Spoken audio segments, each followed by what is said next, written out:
By special recording, General Mills, makers of Cheerios, the oat cereal ready to eat, and Wheaties, breakfast of champions, present The Lone Ranger.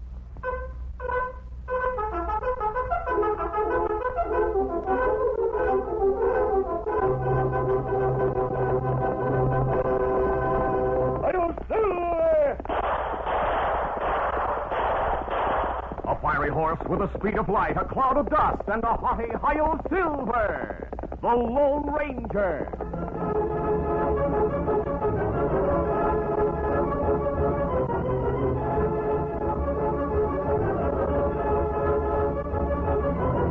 With his faithful Indian companion Tonto, the daring and resourceful masked rider of the plains led the fight for law and order in the early western United States. Nowhere in the pages of history can one find a greater champion of justice. Return with us now to those thrilling days of yesteryear. From out of the past come the thundering hoofbeats of the great horse Silver. The Lone Ranger rides again. Come on, Silver. Let's go, big fellow. Hi-yo, Silver. Away!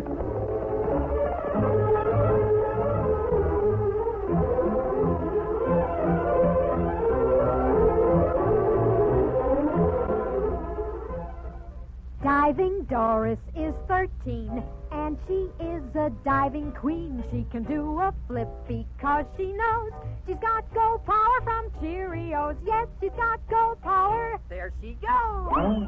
She's feeling her Cheerios, Cheerios, Cheerios. Yes, it's a fact. Cheerios does give you real go power. You see, Cheerios is made from oats, and every delicious spoonful of Cheerios and milk is real muscle-building food. Each spoonful contains vitamins, minerals, and proteins your body needs. Yes, the good things in a Cheerios breakfast do good things for your body. Help you have healthy nerves, good red blood, strong bones and muscles. And Cheerios is so much fun to eat, with its distinctive O shape and its wonderful toasted oat flavor. So tomorrow morning and every morning, start the day right with a Cheerios breakfast. Then you'll hear people say, She's feeling her Cheerios.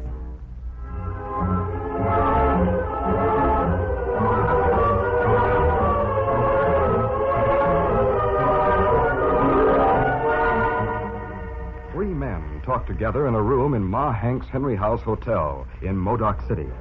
One was Gopher Gordon, a short, thin-faced man. The second was known as Keogh, and the third was Cliff Gunnison.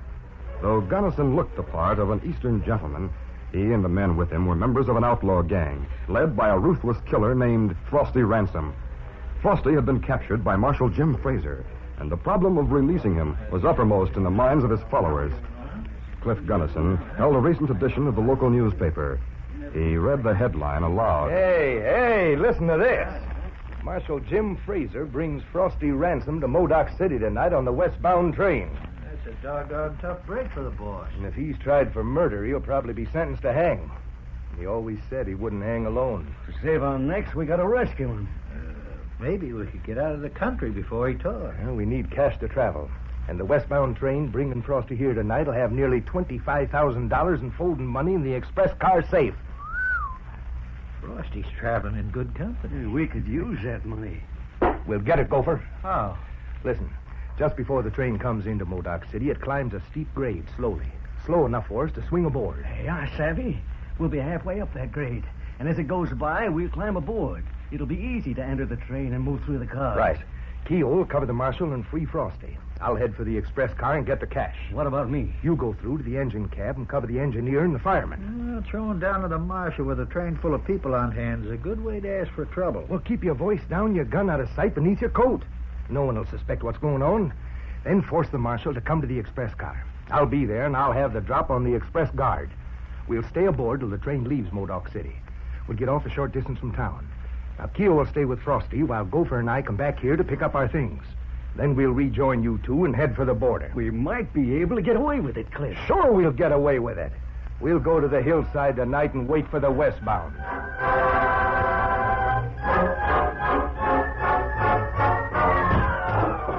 Late that night, a 14-year-old boy named Inky ran from a Henry House to the lighted newspaper office down the street. The mischievous, fun-loving orphan had been adopted several years ago by Tom Brent, the owner and editor of the paper. As he entered the office, Inky shouted for his foster father. Tom! Hey, Tom! I'm here, Inky. I hoped you'd be. I have something to tell you. Yes, I have a problem. Huh? I'm going to be mighty busy covering the arrival of Marshal Jim and his prisoner when the train pulls in. Oh, we've a shipment of newsprint and printer's ink coming in on that train, haven't Yes, we? that's right. But I'll not have time to claim it. I'll take care of it for you. Well, good boy, Inky. I hoped you would. It'll be in the express car, won't it? Yeah. The ink will be in cans, and the paper will be too heavy for you to move. But I'll make arrangements with the station master ahead of time for unloading them. You just sign for them. Don't worry about it. I'll take care of everything. You know, I don't know what to do without you, Inky. You're a first-rate assistant. I wish you'd let me be a reporter. Hey, I almost forgot. I've some first-rate news. What kind of news? I heard that the Lone Ranger and Tonto are in town. Are you sure? Ma Hank's houseboy Ned told me Scout and Silver are in Ma's stable behind the hotel. I looked, and sure enough, they are. Great day. I wonder what brings the masked man to town. Ned says he's on the trail of Frosty Ranson's gang. Well, that'll really be news if he has a light on those crooks. Where are you going, Tom? To Ma's place. I want to talk to the Lone Ranger. He's not in the hotel. If his horse is in the stable, he must be somewhere in town. I'm going to find him. You don't have much time before the train comes in. I know. I'll see you at the station. I'll be there.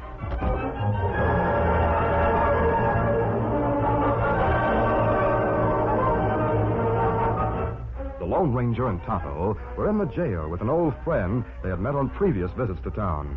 Deputy Marshal Pete Morgan greeted them warmly. The Lone Ranger explained that he and Tonto had entered the jail from the alley behind the building to avoid being seen by anyone who might question his mask. Then he said, I understand Marshal Jim's bringing Ransom in on tonight's train, Pete. That's right, mister. We might capture the rest of Ransom's gang if they try to rescue their pal. You think they will? Yes, that's why Ton and I came to Modoc City. Every one of those men should be out of circulation. Hey, what's that? That whistle train. Jumping grasshoppers, you're right, Tonto. It's ahead of schedule. I'd better get to the station pronto. You coming, mister? Yes, but Ton and I'll stay out of sight, Pete. I don't want to alarm anyone who might see my mask. Then let's get going.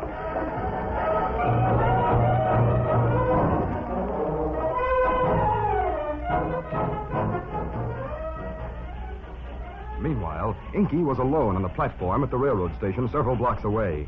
As the train braked to a stop ahead of schedule, he was glad he was on hand early to meet it.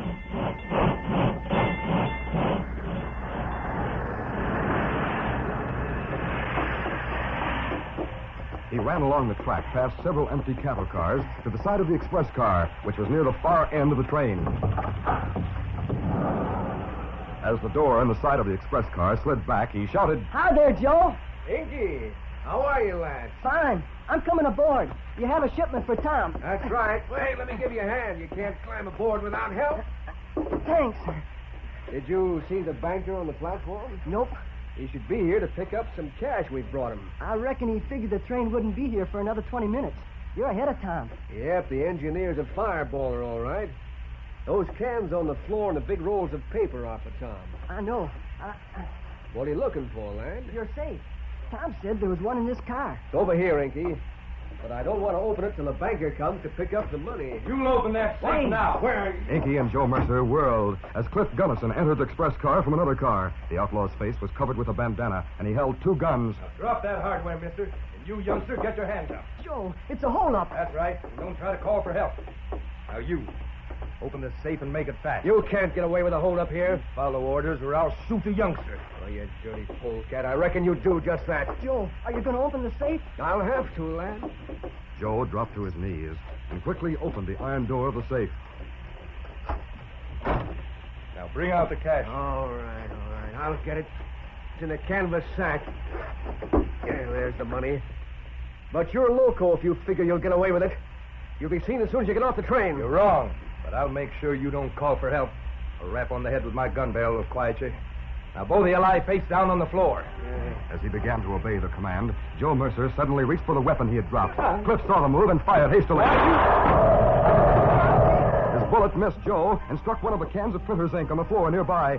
The sealed can seemed to explode, spraying the car, the sack of money, and the occupants with the thick, penetrating fluid. In the confusion, Inky leaped through the open side door. Help! It's a holdup! Help! Help! Cliff fired again. His bullet grazed the side of Joe's head, and the guard fell to the floor unconscious.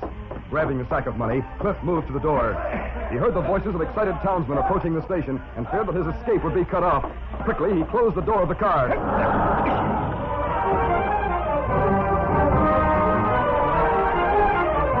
At that moment, Gopher, having heard the first shot Cliff fired, realized his friend was in trouble. He entered the engineer's cab, holding his gun on the engineer and fireman. Get this train moving, pronto. The engineer obeyed, and the train moved out of the Modoc City station.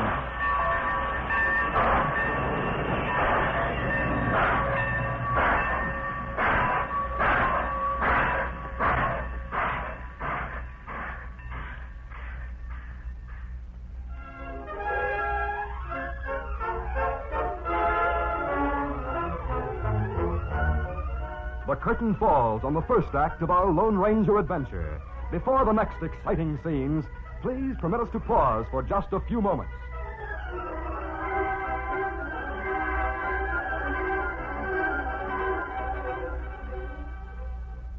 Sailor Sam is the smartest boy who ever shouted, "Ship ahoy!" He can weather any storm that blows. He's got go power from Cheerios. Yes, he's got go power. There he goes.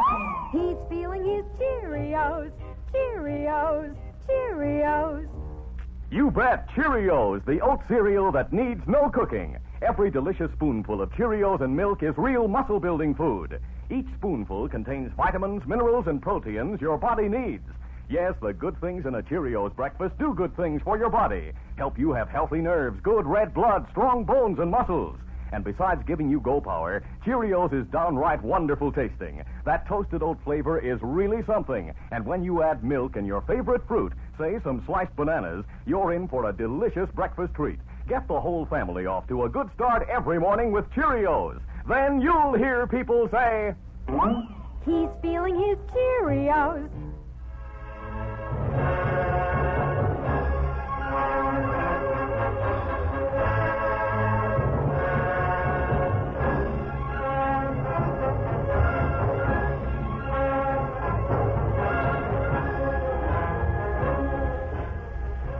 Now to continue. When the Lone Ranger, Tonto, and Pete Morgan reached the station platform, the train had disappeared into the darkness. Inky ran to meet them. They're getting away. They're escaping. Stop them. Stop them. Stop the train. How in thunder can we stop them? Without horses, we can't overtake the train. What's shooting? What happened? Inky, you're covered with ink. Tom, there was a holdup in the express car. Pete Morgan. It's Marshal Jim. Say, he has Frosty Ransom and another fellow with him. Marshal Jim. Keep a set of handcuffs on your feet. Put him on this critter. He's my prisoner. I have a pair right here, but Ransom's already wearing handcuffs. Put him on his friend. Put out your hands, Keogh. What'd he do, Marshal Jim? He tried to pull a gun on me to free his pal, Frosty. But I disarmed and arrested him before the train stopped here. Then when I got off the train with the two prisoners, I heard Inky yelling something about a robbery. But the express car was so far from the passenger cars that I couldn't get to it before the train pulled out. Same thing happened to us. The train was on its way before we got to the station. I hope the engineer loses his job for doing a trick like that. He might not have had much choice, Pete. What? Mister, great day. Where'd you and Tonto come from? We planned to stay out of sight so no one would see my mask, Marshal Jim. But the excitement and the shooting changed our plans. Well, I'm downright glad you're here. I'm sorry we weren't here sooner. Inky, you'd better come along to the office and tell us what you know. Yes, sir, Marshal Jim. There's plenty to tell. Ignoring the liberal amount of printer's ink that spattered his face and clothing, Inky accompanied the men and the two prisoners to the jail. While Pete put Frosty and Keogh behind bars, the 14-year-old boy told what happened in the express car. The next thing I knew, the whole car was sprayed with printer's ink. It looks like you absorbed most of it. I wasn't the only one, Tom. Joe and the hold-up man were doused with it, too. The bullet must have struck a can of ink. Would that make it explode, mister? Yes, Inky. It isn't commonly known, but a sealed can full of fluid will blow apart from pressure when a bullet hits it. That's what happened. It blew up all over the place. Can you describe the hold-up man? No, he had his face covered with a bandana. Well, didn't you notice anything special about him, Inky? I reckon I didn't, Tom. Except that he was mighty well dressed. But everything happened so fast, I didn't have a chance to notice much. I hope he didn't kill poor Joe Mercer. If he did, he'll pay for it, Inky. Marshal Jim, the new prisoner, Keogh, wants to talk to try to save his hide. What's he got to talk about? He claims two more of the gang are still on the train. One was in the express car. That's the one I saw. The other was in the cab with the engineer and the fireman. Oh, that accounts for why the train pulled out of the station in such a hurry. What about it, Marshal Jim? You want to hear Keogh's story? Yeah, Pete. And I'd like the Lone Ranger to hear it, too. Well, Marshal Jim, if you've no objection, I think it might be better if Todd and I followed the train. You can't overtake it now, mister. No, but Ransom's men will probably jump off before the train reaches the next station. There's a bright moon, so we'll be able to watch the ground beside the tracks for footprints. Oh, I savvy your plan. You think you'll be able to find the place where they leave the train, huh? If we do, we'll follow their tracks. Good idea. As soon as I hear what Keogh has to say, I'll follow you, mister. Fine. Come on, Tonto. We'll go to the Henry House stable for Scout and Silver. You ready?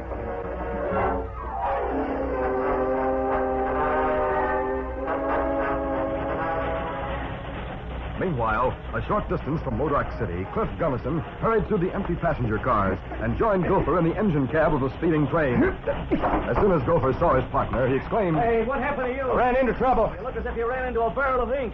Did you get the cash from the express car? Yeah. Where's Keogh? I'll tell you all about that after we get off this train. Tell the engineer to slow down. We'll jump. You heard my friend, mister. Follow orders, I'll blow your head off. Don't shoot. I'll do as you say.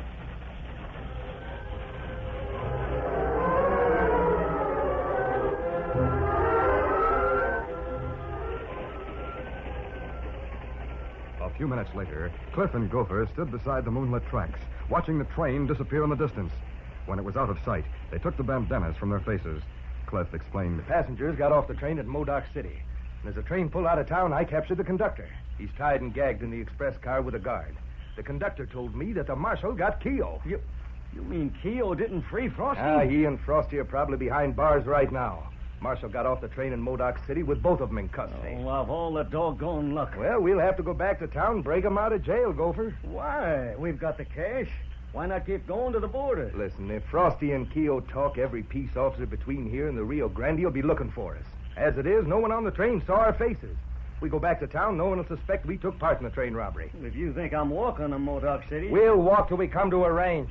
Then we'll steal a couple of horses. And be shot for horse thieves when we stable the horses in town?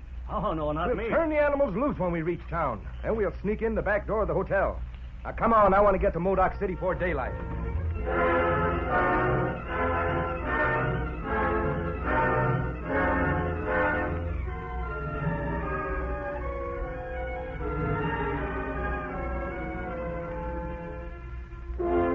It was after midnight when Inky finished helping Tom get out a special edition of the paper and brought copies to Ma Hank. The huge landlady rewarded him with a heaping plateful of freshly baked donuts and a pitcher of milk. While Inky was eating at the kitchen table, Ma put a supply of donuts and sandwiches into a basket and headed for the marshal's office. Her houseboy, Ned, accompanied her, carrying a pot of steaming coffee. A few minutes later, when Ned returned, Inky was still in the kitchen. Hey, Inky. You look like you're having a hard time keeping your eyes open. I am tired, Ned. Did you hear anything new at the marshal's office? Yeah, Pete Morgan's on duty there. Where's Marshal Jim? I don't know. Pete said he left with the Lone Ranger in Tonto. Oh. Pete told us he received a telegram from the sheriff in Big Bend saying that the train reached there a half hour ago. What about Joe Mercer, the express guard? Oh, Joe was wounded, but he'll be all right. Gosh, that's good news. Uh-oh. That's one of Ma's guests ringing. I'll go see what he wants.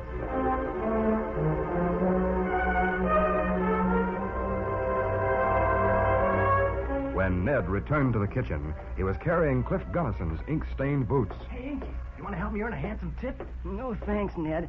I'm going home to bed. Then I reckon I'll have to work alone.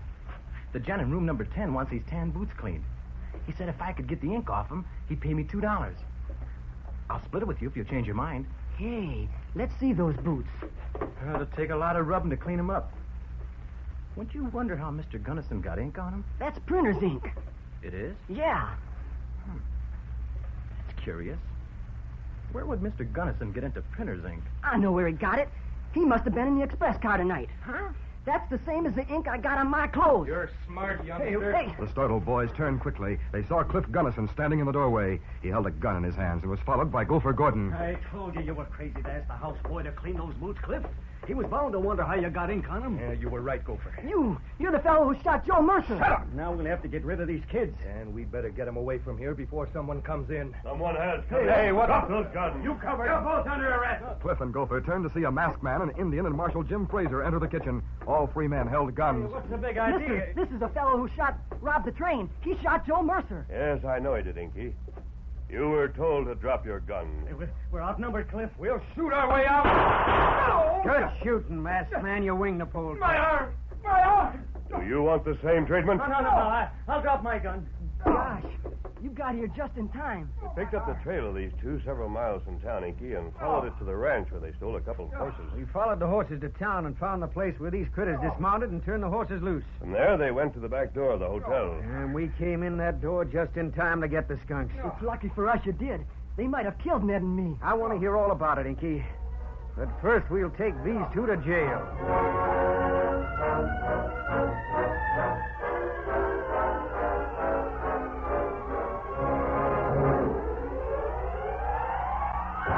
After Cliff and Gopher were behind bars, the marshal and the Lone Ranger returned to the Henry house. In Cliff's room, they found the ink-stained sack of money, which Marshal Jim took to his office. Ned and Inky were there. Did you boys give Pete a statement of what happened in the kitchen? They sure did, Marshal Jim. I have it written down right here. Well, here's the money those crooks stole. You stole where? I think so, Pete. As soon as the banker checks it, we'll know for sure. That takes care of Frosty Ransom and his gang. Yeah.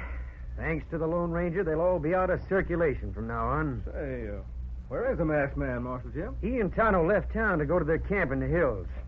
Next time you see him, Ned, you'd better thank him. They saved your life and Inky's, too. I know it, Marshal Jim, and I'm downright grateful to him. Yeah, so am I. Inky, you look tired enough to sleep standing up. Why don't you head for home and go to bed, huh? I'm going home all right, Marshal Jim. But when Tom finds out the last two members of the gang are in jail, he'll want to get out another special edition. I reckon you're right, lad. But be sure he gives credit for the capture of those crooks to the Lone Ranger.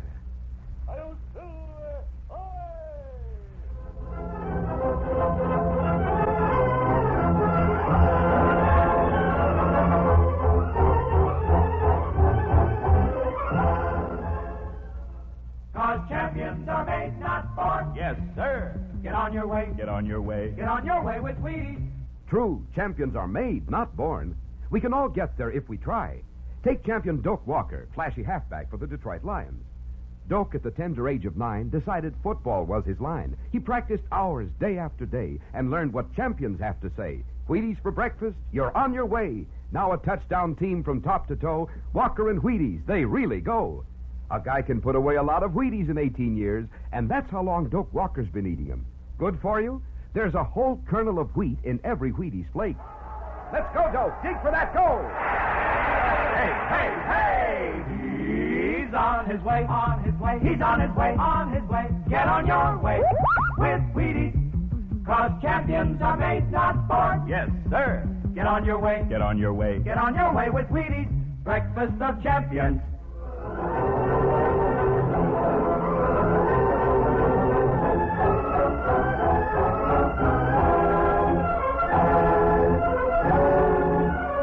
The Lone Ranger, a copyrighted feature of the Lone Ranger Incorporated, is created by George W. Trendle, produced by Trendle Campbell Muir Incorporated, directed by Charles D. Livingston, and edited by Fran Stryker. The part of the Lone Ranger is played by Brace Beamer. Your announcer, Fred Foy.